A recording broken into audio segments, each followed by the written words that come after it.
If I looked at the search term like women's pink rubber coated insulated water bottle, like that's my exact product. Now, the more specific you get to the product, the more specific the search is, the lower your search volume is going to be. So what we always look to do on product launches is like we try and find the intersection between good search volume and good to us is like maybe even a couple thousand, depending on the budget, that also have really good relevancy to the product. Because what you're trying to do is you want to get in front of your exact shoppers. So example would be insulated water bottle is going to be really expensive and not super specific to my product. Like it's kind of specific, but not really specific. I'm trying to say like, okay, where can I start getting super specific to my product, but it's going to have enough search volume that I can get the sales volume that I need. So I would focus more on that versus than I would looking at only search volume.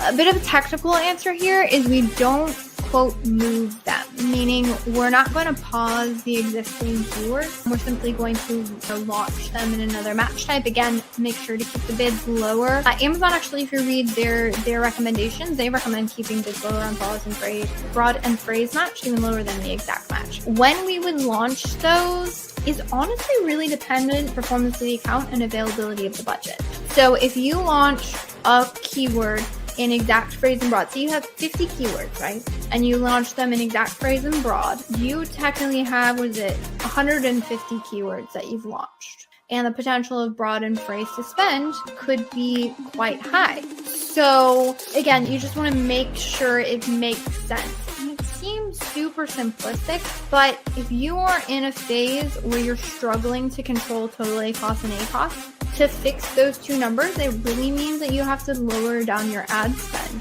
with ideally little to no impact of the total sales or the ad sales in the case of ACoS. If you introduce a whole, again, those 50 keywords in exact phrase and broad, and those you probably need to test and optimize the bids, etc., you're introducing a lot of additional ad spend into the account.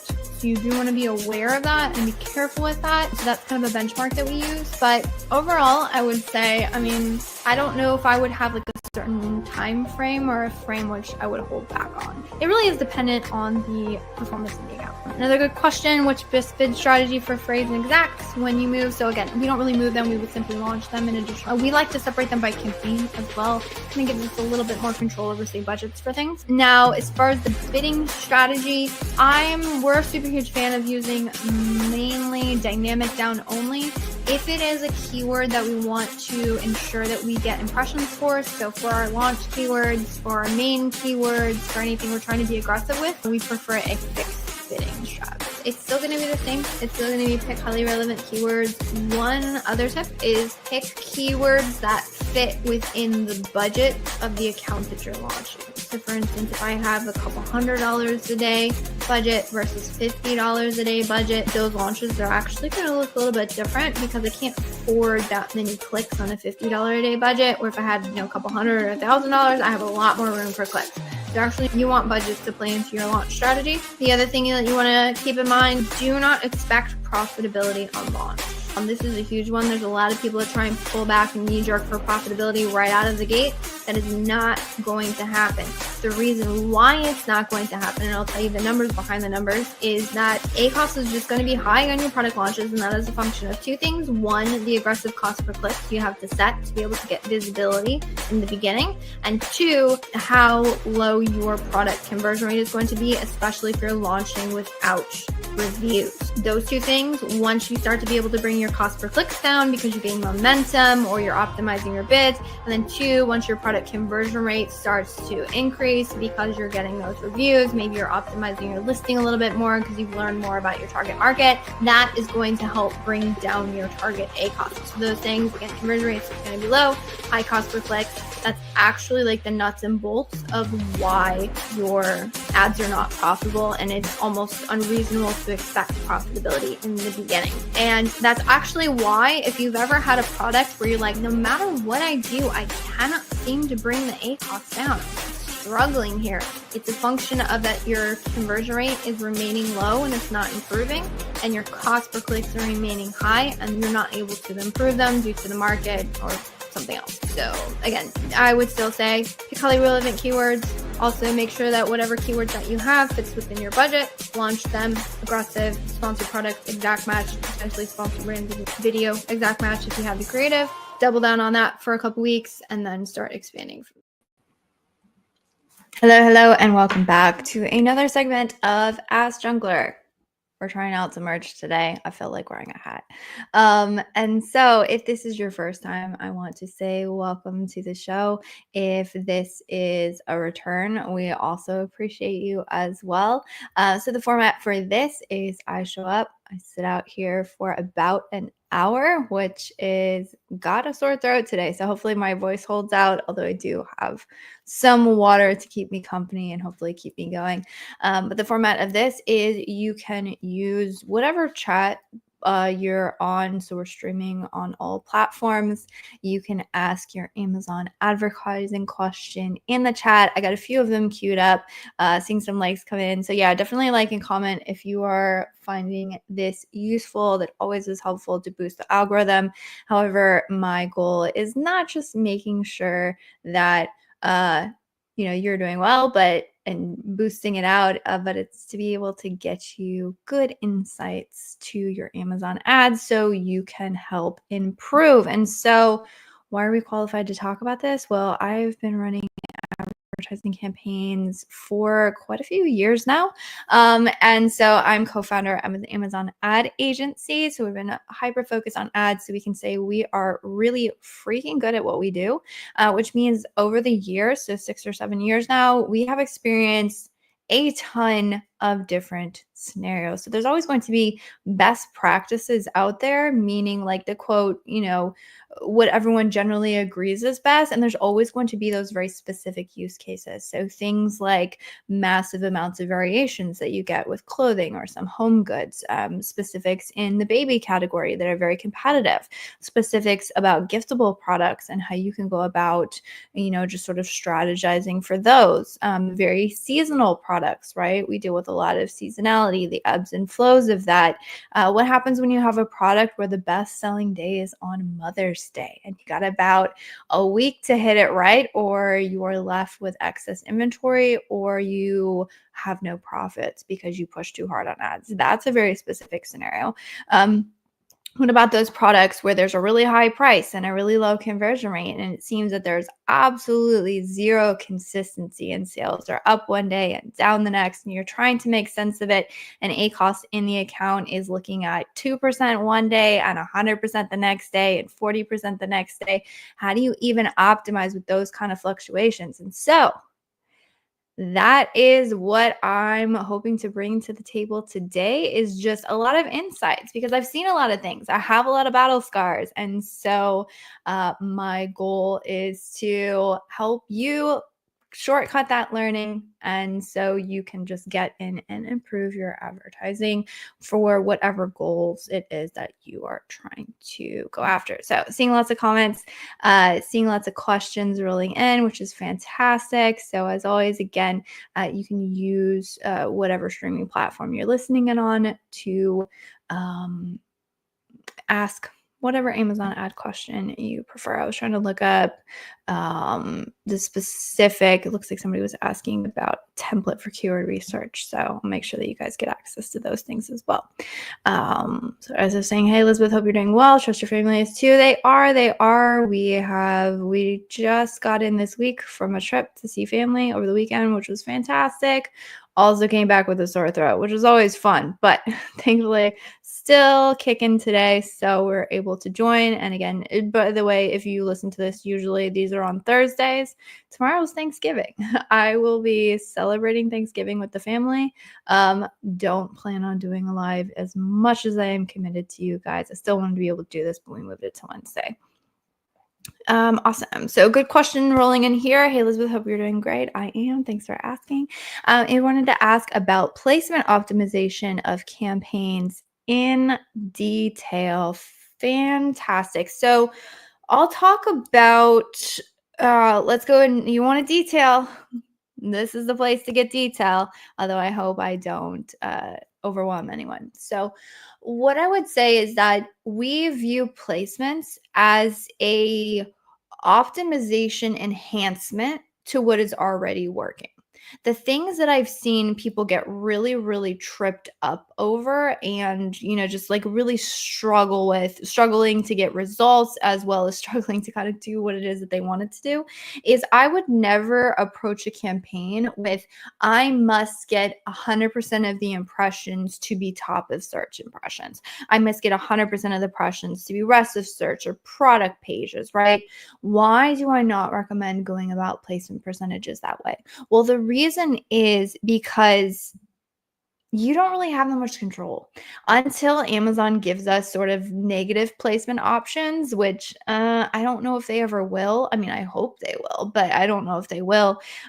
You're really just kind of hamstrung. And so, really, to like what people have done to try and force Amazon to only give them those placements is to put a really low bid and a really high placement percentage. What we've observed is that those campaigns don't tend to get the love in terms of impressions that you really need.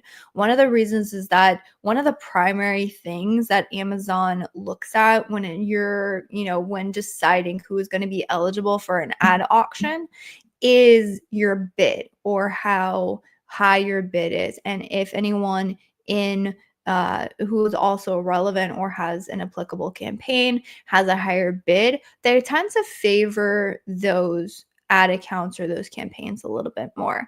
Now, in theory, you would say like, well, if it's a rest of search or if it's a top of search or something, wouldn't they also factor in my placement percentage? And again, this is observational, which is why it's kind of helpful for us to have this show because again, we've seen a lot of things. We've done a lot of analysis. We've tested this over, how long have placements been out? A really long time. So when they first came out, everyone was saying like, oh my gosh, this would be fantastic. Low bid, high top of search placement. That's how you get high top of search. And what we found is that although the majority of the impressions through that campaign will in fact be top of search, if that's what you're doing, the amount of impressions that you could get or would potentially be eligible for is much less than if you just put a high bid on there. And so for that case, I always recommend looking at overall goals. So if your overall goal is ranking, if your overall goal is profitability, if your overall goal is, whatever the case may be, long tail keyword searches or something, or you want to make sure that you're optimizing for that overall campaign goal and then just using your placements as a lever to like enhance performance. So in this case is what we would do is we would take a look at the campaign and we would say, okay, so for this particular campaign for, these keywords, these are our ranking keywords. We want to be more aggressive and like, look, to be more aggressive, we would want to enhance top of search. And so we would want to put a top of search placement percentage on there. Or maybe top of search is performing best. And so in those cases, we would put a top of search like placement percentage. Or maybe rest of search is performing best from an orders, from a conversion rate standpoint, from an ACoS standpoint, again, depending on the goals. So I would use them as enhancements. Now, how do you go about adjusting these? There is some very complex equations out there where it says, okay, so if this is, the top of search cost per click, and I want to take my bid and I want to put it equivalent to the top of search cost per click, I'm going to do all these amalgamations. And I'm not saying that those are bad placement percentages, but what we've done is we just use incremental adjustments. What is an incremental adjustment? An adjustment just says, I'm going to increase, again, whatever placement is performing best, it gets me closer to my goals for that one individual campaign. I'm going to increase it at a set rate. So that could be, an additional 5%. You could go 10% or, something along those lines and say, I'm going to increase it. Then I'm going to track the performance of this. Does it in fact improve? Is it getting me closer to my goals? If yes, maybe I go higher, maybe I leave it. That is the way that we have approached it.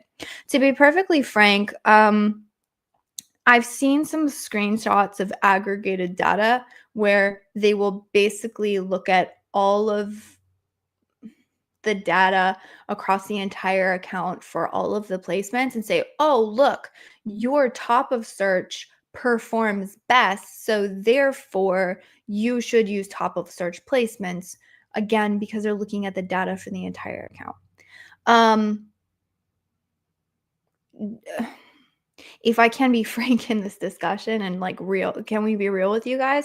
I find those kind of evaluations somewhat disingenuous, meaning, okay, so placements as an average on top of search work well, but what happens when you get to a campaign where top of search is not in fact the best performer? Are you still going to apply top of search because, quote, your averages?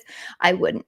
And so for that reason, I would just say, take a look at the campaigns, take a look at the individual campaign performance, identify your goals, identify which placement gets you closer to those goals, and then use an incremental approach to go up or down in terms of your placement percentages. And if you're getting a ton of traffic through product pages, if you're getting a ton of traffic through rest of search, I wouldn't sweat it. As long as your performance is good and you're achieving your goals, don't overthink it, because Amazon doesn't allow you to have the level of control you need to be able to really overthink it. So good question here about placements. Lots of questions about placements. Hey, I have a question. What placements do you use the most often? Again, it is highly dependent on the campaign and the account. So glad we had the whole context I went through in answering the last questions. But the I would say maybe 10 typically top of search, because that is a really powerful adjustment. If, again, it's going to get you closer to your goals and you're going to be, again, we don't use it as we rarely use low bid, extremely high top of search adjustments to try and like circumvent and get all the impressions top of search. But we do often use a pretty healthy bid and then a high top of search placement, again, if that helps us achieve the goals that we're looking for. All right. Oh, good question here. I've heard you talk about keyword research template. Is there a link to get access to it? Yes, I do have a link and I will find it and share it with you guys. The one I believe you're talking about is the keyword forecasting tool. Let me see if I can find that. So that is the one that allows you to forecast your launch budget using keyword data. And so for that one, actually I could put it up on screen so you guys can see it. Bear with me, I'll create a banner. But if you wanted to get access to this, you could just go to junglr.com/ppc launch forecast, and that will allow you to quickly download the tool. So hopefully that helps. But yeah, there's lots of, I'm doing a lot of stuff with wordcasting. So more than happy to continue to share those. And if anyone has any ideas on tools that they would find helpful, I'm working on putting a lot of those out. And so feel free to ask. Asking about the hat. Yeah. So this hat, I ordered it like 4 weeks ago and it finally came in. Goodness, shipping was very slow. I don't know if that's because I had I didn't pay for expedited shipping. I don't think we have any merch out. Maybe I should put out some merch, but all right, good question. What is your strategy for launching a new supplement in a category with 20 to 8K review ratings? So my strategy is always going to be find where your product fits in the market first. That is going to be first and foremost. And so with that strategy, it is very helpful to find like products and do a reverse ASIN search to see where they are ranking. Because the way that ranking works on Amazon, there's a lot of nuance and detail and things that go into it.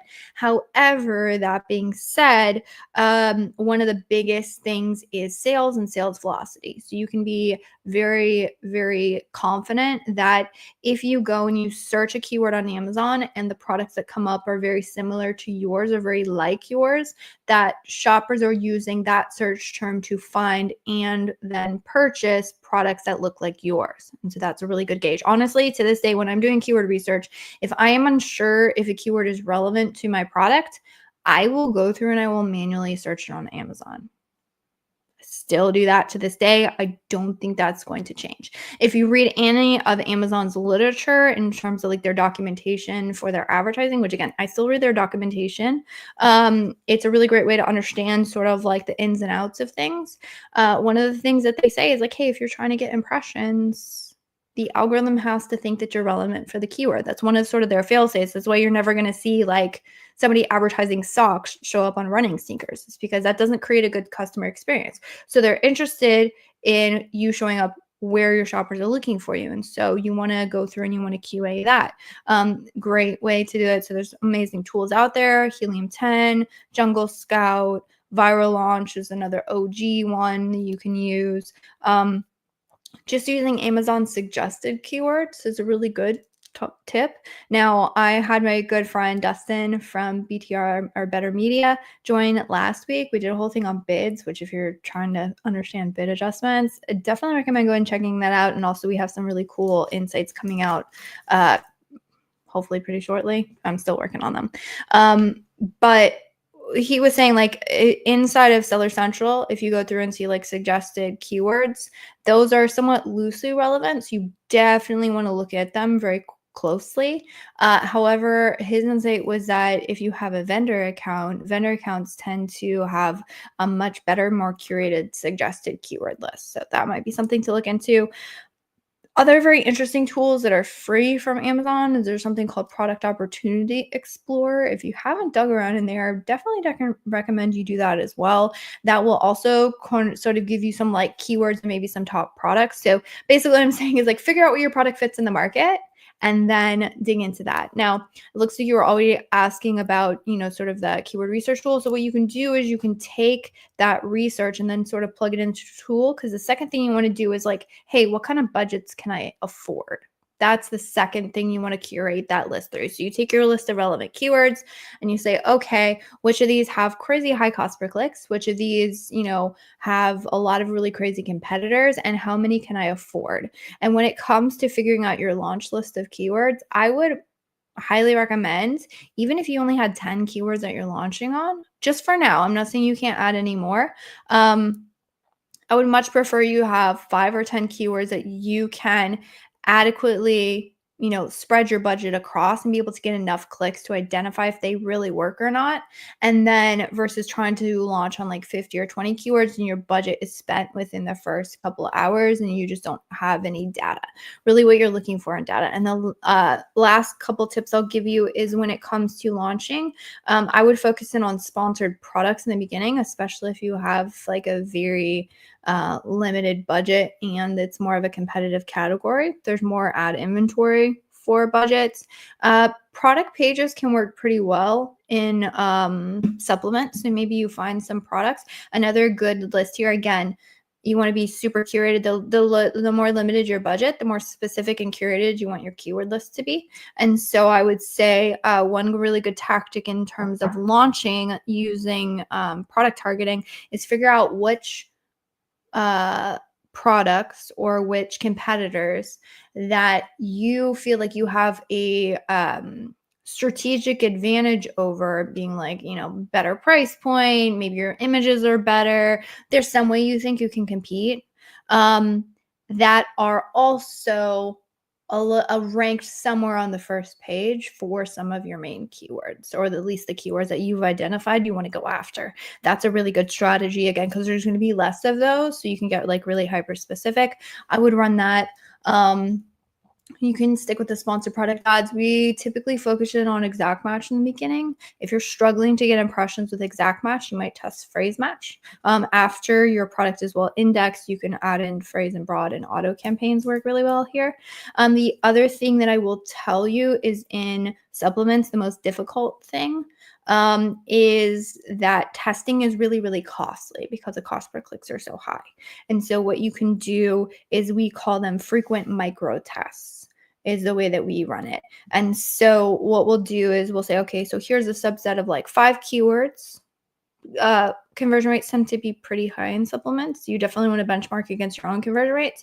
But I would say, okay, if I have a 10% conversion rate, it takes me 10 clicks on average, because 10 clicks can get really, really costly in supplements. If I have like I don't know, $2 bids, right? That's $20 already. And so you want to just like test it and be like, okay, does this or does this not work? Turn it down as rapidly as you can and then just start testing the next one. So instead of having a group of say like 10 keywords or 20, 50 keywords that you're just trying to spread your budget across, you're getting a couple clicks here, a couple clicks there, you can't really validate it. You kind of get stuck in that cycle. So you say, all right, here's a honed in limited amount of tests, and we're just going to run like really frequent tests to determine, as soon as we've determined something, then we move on to the next group. That's the other tactic that we found super helpful. All right. On to the next one. Sundays, our PPC sales increase high. Will the other organic sales? Why are these not consistent? What should we do to boost our organic sales with profit maximizing as our goal? Okay, so the reason you have inconsistency is that there's inconsistency in some of the other numbers. So the two things that determine sales are going to be your your sessions, which is how much traffic is going to the listing, or your conversion rate. So how much of that traffic is converting. If you have inconsistency, you have inconsistency in one of those things. My guess is that it is an inconsistency in your traffic, and that inconsistency is driven by inconsistency in your ranking. If I had to guess, given everything I know about ads, I would say it's that. I would go and investigate that further. You definitely want to get a keyword tracking tool. We use Helium 10, or Datarova has a really good one as well. Datarova tends to be a little bit more cost efficient. Helium 10, we do like some of like the way that they graph things, and they allow you to track competitors as well. So we kind of use both depending. So boosting your organic sales is going to be, you need to get more sales through those specific keywords. How do you do that? Well, you make sure that you're running advertising where you can be seen, clicked on, and purchased through those individual search terms. And then those sales will then add to sort of your overall growth on those keywords. And so what you need to do is you need to figure out, where do you have a good advantage in the market? Fantastic place to do this is going to be with your search query reports. You want to determine, where do I convert better? Where do I have a better click-through rate than my competitors? Because then I know when they click on my product, I'm going to get more purchases and I'm not going to have to waste a lot of money. So really what we found when it comes to ranking profitably, when it comes to ranking in general, it's not rocket science. It's make sure you spend enough money that you can get a crap ton of sales when somebody's searching that keyword, and then that will boost you up in rankings. Really?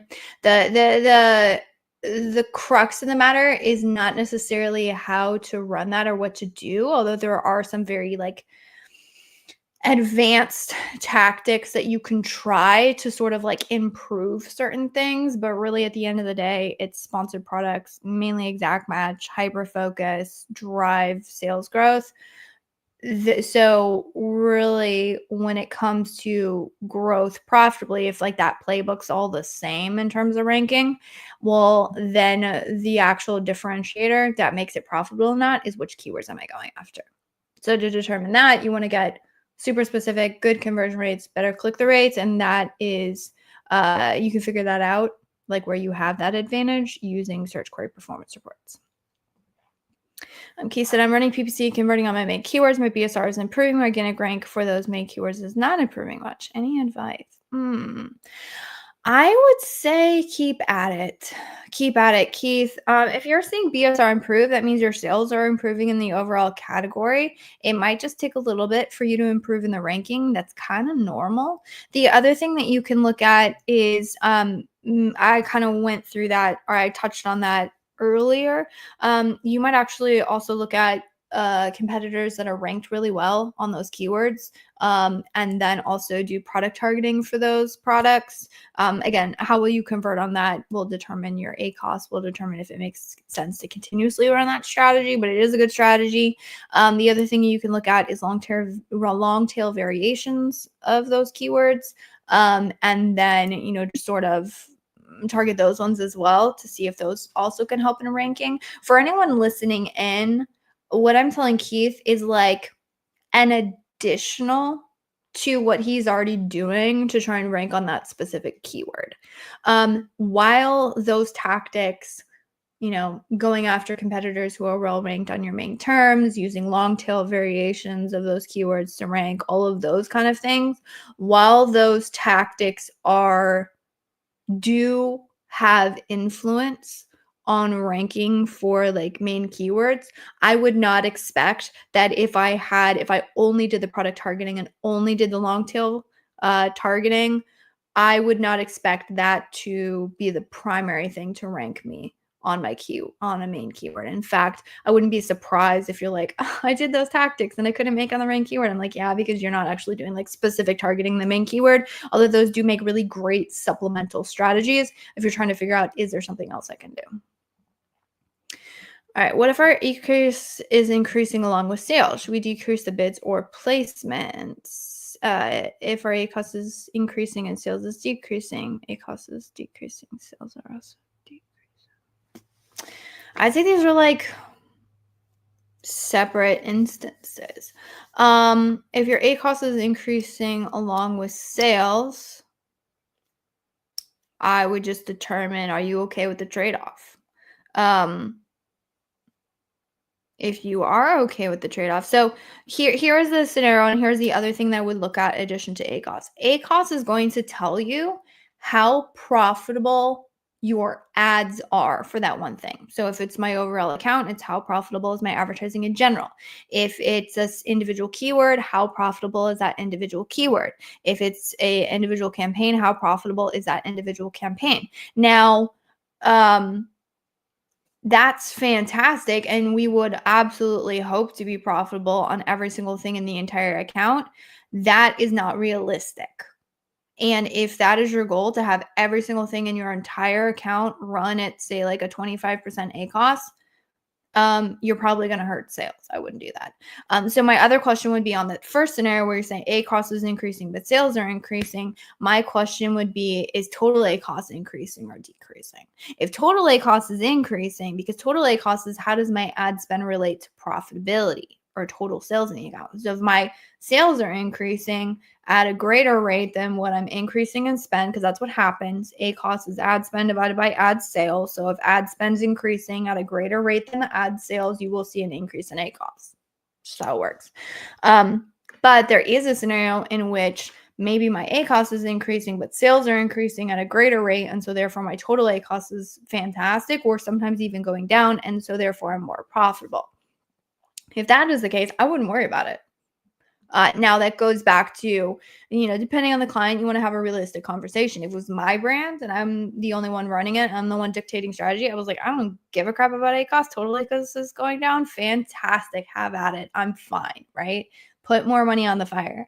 Now, if the brand is super focused on ROAS or ACOS, and you need to have a discussion. Hey, we can absolutely pull back. We can, make sure that ACOS is going to be more profitable. Totally get it. You want profitable ads. Just be aware that we'll probably lose on market share here. If they're okay with that scenario, that's fine. But that would be the other one. ACOS is increasing and sales is decreasing. Well, then you want to find out, where the heck am I spending more and making less? Again, whenever you have a ratio, which is a division problem, so you got spend and sales on two sides of the aisle, I just want to know, where did spend go up that didn't lead to sales? If you ask that question, it's not too hard to find the answer, and then you can go through and troubleshoot that. So that's always going to be my answer there. And then ACOS increasing, sales are also decreasing. Well, then you pull back somewhere. So if the real problem is sales are decreasing, I want to know, on what did I decrease my ad spend that led to a drop in ad sales? And then here, you just need some sort of comparison. And then you would go through and say, okay, where's an issue? And then normally you can, if you follow the rabbit hole down to where did these, where did the greatest point of change happen, then you can see what you changed. And then in that case, you can go about fixing it or find out what you changed that led to poor results. If a product isn't converting on its relevant keywords, what steps should we take to fix it? That's going to be a listing and a product market fit issue. There is nothing you're going to be able to do in the ad. So I want to be crystal clear on this. And this is our struggle as ad managers, is if a keyword does not convert, if a search does not convert, if a ad type does not convert on a particular search page, there is absolutely nothing, almost nothing, practically nothing. I can talk about nuances. There's practically nothing you can do as an ad manager to make it convert better.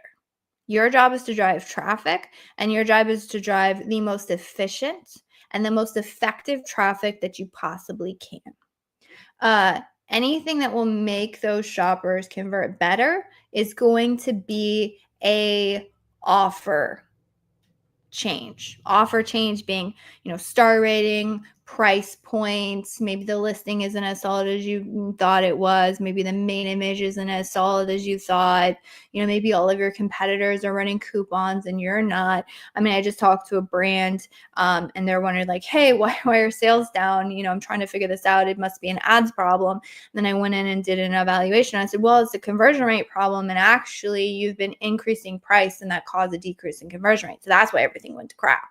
It's because conversion rates are off. And those conversion rates are driven by increases in price, which is an offer issue, right? So there's a lot of times you go in with advertising and say, what can we fix? What can we do? So I'm just going to say, bar none, you're up against that. All right. So what steps can you take to fix it? Not much. The things you might look at is, do we do better on product pages? Is there a way we can target that kind of stuff? Do we do better on like top of search, rest of search? Is there a certain placement that works better, right? So you can try all these micro tweaks. If it's a brand ad, can we get a better lifestyle image? Can we get a better headline? Like all those things will have a small boost on how it converts. But at the end of the day, if you're leading, you can lead a horse to water, you can't make them drink, meaning you can lead a shopper to the listing, you can't make them purchase. And so your goal really in these scenarios is to figure out, where does this product fit in the market? There are certain products, and I've advertised for them, is that you'll try the main keywords and they don't really work, but what you find is like there's maybe adjacent keywords. So a very clear example of this would be say there's okay, here's one. There was a very specific baby product, and there was like very limited searches, and the price point was a little bit higher. And so on those very specific keywords, it didn't convert as well, unfortunately.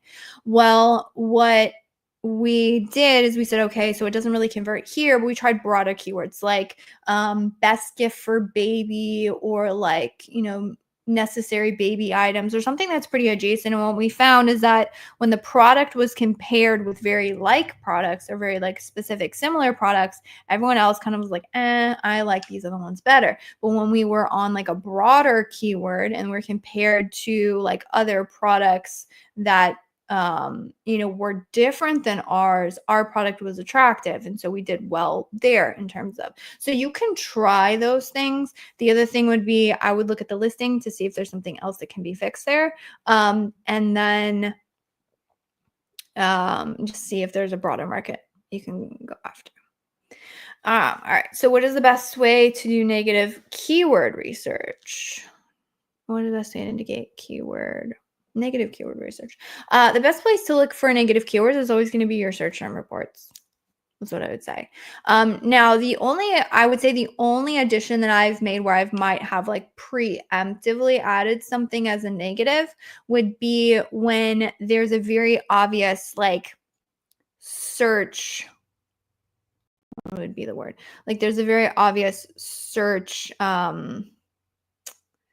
like type or category that is not applicable to our product. So a classic example would be like if your product is plastic and there are certain search terms in your market where people are very specifically searching for glass products. In that case, I might want to negative phrase glass because I know like, hey, they're not going to be happy with my product. Now, caveat here is like there are going to be some instances where they might have thought they would have preferred a glass product, and yet they're happy with ours and they're fine to switch to plastic because they like our product better, right? So I typically like hesitate to like preemptively determine what will or will not convert. The one thing I will say is I will make an exception would be So there have been some instances and some brands I've consulted with where they're like, hey, like our product does not fit this thing that people are searching for. Maybe it's a different size. Maybe the adapters don't work quite well, so like iPhone charger and Samsung charger, right? Like those products, they're never going to be usable, right? It's not that somebody decided, oh, I don't mind, plastic. I'll take that one. I like that one better, right? It's not like a preference. It's not going to work for the function that they're searching.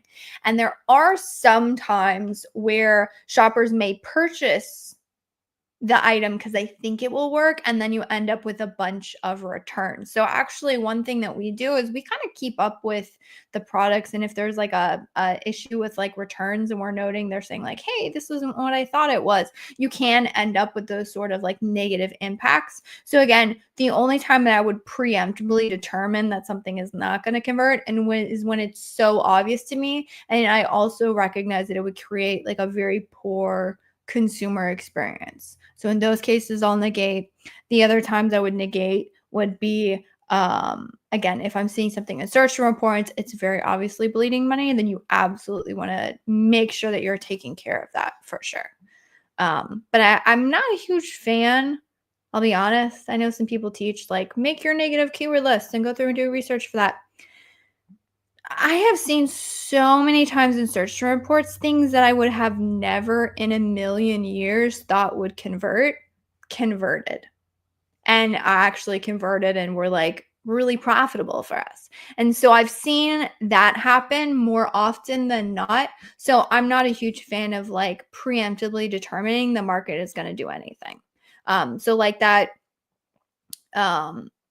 Asif was saying, like, when he was saying, like, hey, my product's not converting on main terms, like, it could be that there's some other outlier search that does work well. So you can't always bank on relevancy always working. So I like to hedge my bets whenever I can and then just make sure I'm adding negatives. Will says, you recommend any PPC tools? Yes, I think it depends on what you want. So to qualify, I have no skin in the game in this. We use internal built tools for our ad management. They can do what we want them to do. And the bid algorithm I wrote myself, and it does what I needed to do, and it's rock solid, and it's getting us results. So in those cases, we're going to leave well and if alone. That being said, so it really depends on what you're looking for. So the ones that I've heard and have friends that use and have really good insights on is Scale Insights is fantastic. Cost effective, I believe, depending on how many SKUs you have. Now the downside is Scale Insights has the massive, amazing ability to have very incremental rules set up for it, which can be overwhelming if you're not quite sure how to use it. And so in those cases, if you want incrementality, it can be fantastic. If you don't want to get overwhelmed, that can feel a little bit much. The other one, so if you want a more spreadsheet-based one, this one's more cost-effective. It's way more manual though. So if you're okay with manual and you're just looking for a super cost-effective solution, Ad Tactics. From FBA, I think it's Ad Tactics. FBA Excel is a fantastic solution. I'm going to be struggling here to remember the actual name of the software. If you want someone, now they're up and coming, so they just got like SP API access, so they're just now adding in like total ACoS and numbers like that. If you want, Ad Labs is the name of it. So really good friend, Stephen Knock. Him and I have been connected for a while. We both geek out on ad strategy. That one's a fantastic one. That one has a little bit more algorithm built in, and then still the ability to like go in and influence the algorithm. I like the transparency they have about their algorithm. That one is fantastic. Again, depends on what you want. If you want like a super, I want to set bid rules, you're going to be more happy with something like Scale Insights. If you want to like, hey, I want a little bit more algorithmic backend, and then I want influence on that, you like Ad Labs. Another one that's similar to that, Ad Badger is a great one. I think pound per pound, it may be a little more cost effective. Michael is also a great friend of mine, so he's the one who developed the tool. I like their back end in terms of algorithm. Now, the one thing I will say about that, or a lot of the algorithms, is they are optimizing for a specific target ACoS, and so there's that built into the tool. So again, it depends on what you're looking for. I find the one thing is they tend to move a little bit slower in terms of like how rapidly they adjust things, which is fantastic. But there are certain scenarios where that can kind of, you might want to move a little bit quicker, but you still have manual influence over the tool, so you can do that. The other one, which is fantastic, is intent-wise. They are a little bit more. I think, I don't know cost-wise where they play out. They have a lot in terms of reporting, and they're putting a lot into insights on like DSP and AMC and all of those more advanced tactical things. So if you really are looking to like go more advanced, if you want all of those insights, they're a really good option. They also have like incremental bid options. They have more flexibility in terms of how you can set up your bid adjustments. So I believe, last I checked, you can go incremental. You can also have some sort of algorithm, or they also have like AI. I do like the way that they're looking at AI, and they have a little bit more influence into how they're doing AI. So there's some good options. I would check all those out. The thing that I would say is in any bid adjustment system, or PPC tool, you want to make sure that the philosophy that the tool uses fits with your philosophy of management. Whenever you find issues where like you can't enact the changes that you want to and you should on your account, that's where you're going to become dissatisfied with the tool. And so I would say just make sure it fits your overall philosophy. All right, good question. What is your strategy to lower bids if any keyword, if you want to control, is ACoS? Example, $2 is a bid. How much you decrease it and by which sequence? Okay, we're talking about decreases. Let's go nitty gritty here. Let's go in depth. Okay, because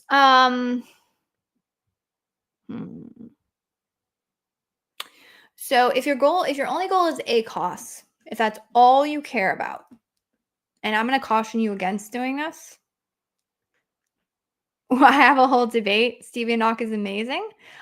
They use a revenue per click model, which basically says, okay, you take your target total ACoS, you multiply that by whatever the sales are for that keyword, and you divide it by the number of clicks. And congratulations, if your cost per click is equivalent to whatever that bid, that system, that calculation spit out, if your cost per click is that, and caveat here, your conversion rate remains the same, which it won't, by the way, then your ACoS will be whatever you've set as your target. Now, this becomes an issue when, say, you apply that formula to, your keyword that has a $2 bid, and the formula spits out, you need to have a 50-cent bid. And so you put the 50-cent bid, and then all of a sudden you get 0 impressions. And you lose all of the sales associated with that keyword as well. That is where it's not so much that I always say this. I'm like, it's not that the mathematics are not correct or sound. The issue is that you are fighting against the market, because if your competitors are willing to pay $2 per click, Amazon's going to charge you $2 per click, and there ain't nothing you can do about it. Sorry to be the bearer of bad news. There's just not. You can try and increase conversion rates. You can try and increase click-through rates. Amazon will, on some level, help you, give you a little bit lower cost per clicks. They will reward you, but you can't bank on that. And so for those reasons, so what do you do? Right? What do you do? Here is what we do. And this is a simplification of what we actually do in our internal bid system. And to be honest, I'm working there's so many if-then statements and scenarios and things that you want to account for. But the real crux of the matter is, if something is driving a lot of sales for you in your ad account, and you go from, say, a $2 to a 50-cent bid. Let's go extreme. Let's say this is the only keyword that is driving any sales in your entire account. It's the only keyword. You have no other keywords that are driving sales for you. If you take that $2 and you put it at 50 cents, you will all of a sudden have absolutely zero sales in your ad account.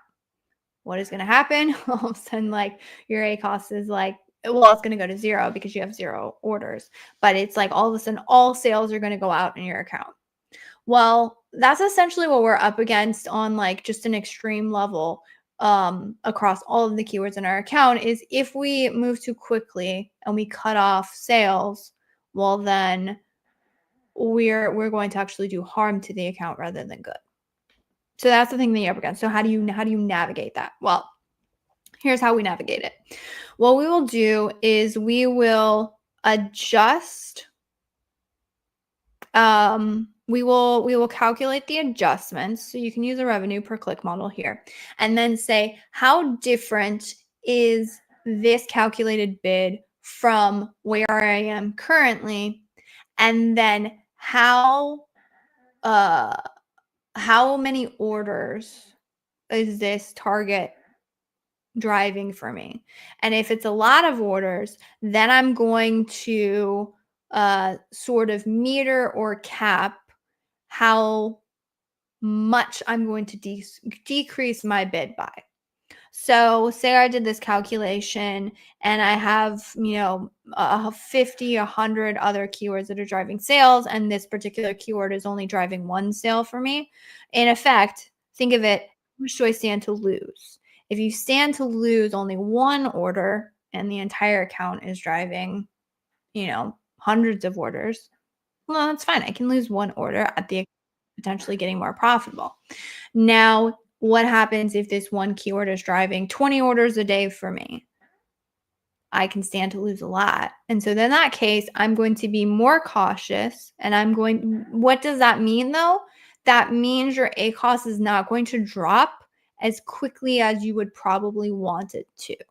In an ideal world, we would be able to go and apply a revenue per click model to every single target across our entire account, and then just blanket apply that, and everything would be great, and our ACoS would be fixed, and it would be exactly what we want it to do tomorrow.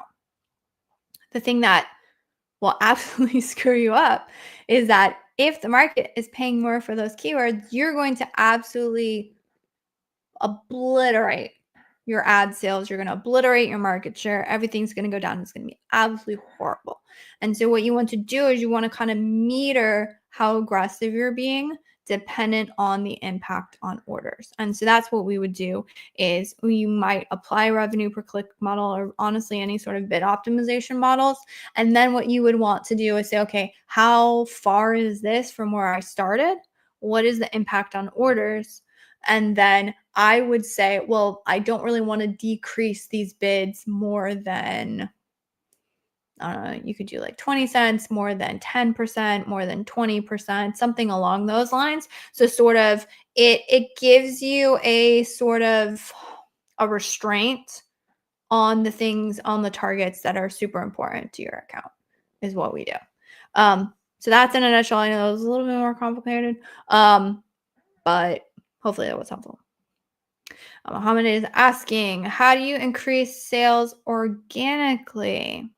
I'm going to tell you the actual answer. You're probably not going to like my answer, Mohammed. Get a crap ton of sales from shoppers who are searching that keyword. That's really it. And when we're talking advertising, like there's definitely things you can do in terms of like the overall offer. So you can increase the conversion rate, which could be, increasing, playing around with price points, testing lower prices to see if that's increasing it. You can do listing optimization so the product converts better. You can get more reviews so the product converts better. You can fix the main image so you get a better click-through rate and you get more traffic. Like there's all kinds of things you can do. But if we're talking about strictly advertising, spend a lot of money on it so you show up high on search, so you get a lot of clicks, and those clicks translate into orders. Now, I've said before, the real crux of the matter, or what will determine if your ranking strategy is profitable or not, is more if you are picking good keywords to rank on. Because oftentimes in the beginning, if your conversion rate is lower and you're just not as competitive, it is darn near impossible or insanely unprofitable to rank on main keywords. Once you get conversion rates up and all those things are better, then it tends to do that way. Also, Mohammed is asking how to increase sales organically if PPC is running well. I would just figure out where do you have pretty decent organic rankings that you already have ads running on those search terms and you have a competitive advantage, meaning you have good conversion rates, good click-through rates. You can use that search query performance to analyze that. And then I would take it a step further and say, where can I get more ad impressions? So this is your search term impression share report. And then just say what places in the account can I put pedal to the metal? And then I would just go about it that way. How do we manage PPC for generic products? Figure out where they fit in the market and double down there. Great ways to do that. Auto campaigns can be helpful here. Broad match campaigns can be helpful because they'll target a whole bunch of different search terms. And so I would go through that. I would always want to prioritize looking at what I have data for. And so I would do as best a keyword research as you can, get an idea of where it might possibly fit in the market, but then leverage autos and broad match, phrase match as well to just determine, okay, where does the data say that I convert best? And then you just double, triple down on those things. On a regular basis, how many days should we do PPC optimization? I would say minimum. Now, for context, we check our accounts daily. And we perform adjustments, micro adjustments daily. And then I would say minimum, you want to be adjusting at least twice a week if you can, is what you would go through. All right, what strategy? Got about 5 minutes left, so let's roll through these last couple ones. What strategy do you need to follow if keywords are related to our product but still not getting orders through PPC? Goodness, this is a rough one. See, Sean, I would say you can lead a horse to water. You can't make them drink. You can lead a shopper to your listing. You can't make them buy. Unfortunately. So ways you can kind of go about testing would be like you can test product targeting for products that are ranked well on this keyword.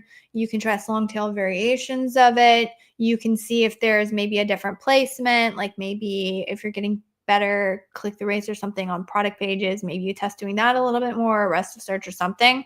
But most times when it's what we perceive as a relevant keyword and it's not converting, it's a product market fit issue. It's not necessarily an advertising issue. And so in those cases, I would probably just pick different keywords to run on. And that's not always the best answer if a client's asking to rank. But if you're talking about client or yourself, like if it's a relationship where you're a brand manager or somebody, going back to Zishan's question, I would say I would just present the data. I would say, okay, so we did this. This is how much we spent. This is how many clicks we got. It's just not working. A lot of times ad managers feel responsibility, like they absolutely have to make it work. Our goal is to drive the best, most cost-effective traffic we possibly can and use all of the knowledge at our disposal to create and craft the best ad strategy for the client that gets them to their goals. Oftentimes we get stuck in the micro, meaning I must make this individual thing work. And again, we're trying to make things work that are not within our control to fix. And so I would say in those cases, you just want to say zoom out, bigger picture. My guess is if you're trying to rank or getting orders, the goal is actually orders. So like, is there another way in which I can get orders? I would just look at it that way. All right, last one before I head out. So cost per click's around $3. Our budget runs out quickly with clicks with no sales. We're targeting competitor high search keywords. How can I adjust our strategy to make our spend more efficient? That's a tough one. One thing I would say is if you have lower budgets, pick less keywords to run on. That means that you're not going to be showing up as many places, but at least you'll have the budget to really test. So goal here is going to be, so if you have clicks with no sales, it's like, are you even getting enough clicks to determine if these keywords work or not? So that would be the first goal and then my main concern. How can I get enough clicks to really determine if this works or not? Because if I know it doesn't work, then I can just be like, I'm going to lower my bids. I'm going to pause these things. These things don't work. Let's go find something that works, right? The issue you get stuck in when it's high cost per clicks and low budget is you just kind of get 2 clicks here, 3 clicks here, maybe 5 clicks here. And if you have a 10% conversion rate, you need 10 clicks on average to see if it works. Well, then it's going to take you a really long time and those clicks are going to get spread out. So I would say I would hyper focus on specific keywords, targeting competitors' high search keywords. You might be going after a search that the product is not yet competitive enough to go after. Again, going back to the real secret of ranking is to pick the right keywords. And so in those cases, what I would say is take a look. Another thing on testing. Okay, so here's another thing that I've sort of talked through is when you're determining, like say, it sounds like you're already running on a bunch of keywords, right? And you're like, I don't really have enough clicks to do anything. They're not converting. Which keywords do you have enough clicks? So when it comes to like looking at your keyword set and determining, okay, these are the ones that I'm really going to test spending my budget on. Look at the ones that you have the most data behind. So like say if I need 10 clicks on average to make an order and I have a keyword that has like 5 clicks, right? Well, then I'm like, I'm halfway there to determining like if that one converts really well for me. And so I'll probably just double down because, you know, how many more clicks it's going to take me for like those 5 clicks. I'm almost there versus a keyword that has like only 1 click. You see how you have like more data for the other one? So I would say double down on specific things to test. Look at where you already have the most data to test it. And then maybe look at not the most competitive keywords. Sometimes you need to go a little bit more long tail. I know that means that you won't have as much volume in the beginning, but it also means that it's not going to cost you as much to test. And oftentimes those less competitive keywords can have better conversion rates, which is going to be helpful. And with that, so I really appreciate everyone joining. I know we still have some questions, but we're at the end of the hour and I have to run. So I really appreciate everyone who showed up, who asked a question. I will be here same time, although different day. So we typically do these on Thursdays. So I'm going to be here next Thursday to answer more of your Amazon ad questions. So again, I appreciate this. Feel free to, again, I'm going to be here every single week, so feel free to show up, ask your ad questions. And with that, I appreciate it, and I will catch you all in the next one. Thanks, guys. And that wraps up this episode of the Ask Junglr Amazon Advertising Podcast. I hope you found these insights and strategies helpful in your Amazon PPC journey. Remember, if you have a burning Amazon ad question that you'd like answers to, head over to junglr.com/live to join our next live Q&A session. Until next time, keep optimizing those ads and stay hungry.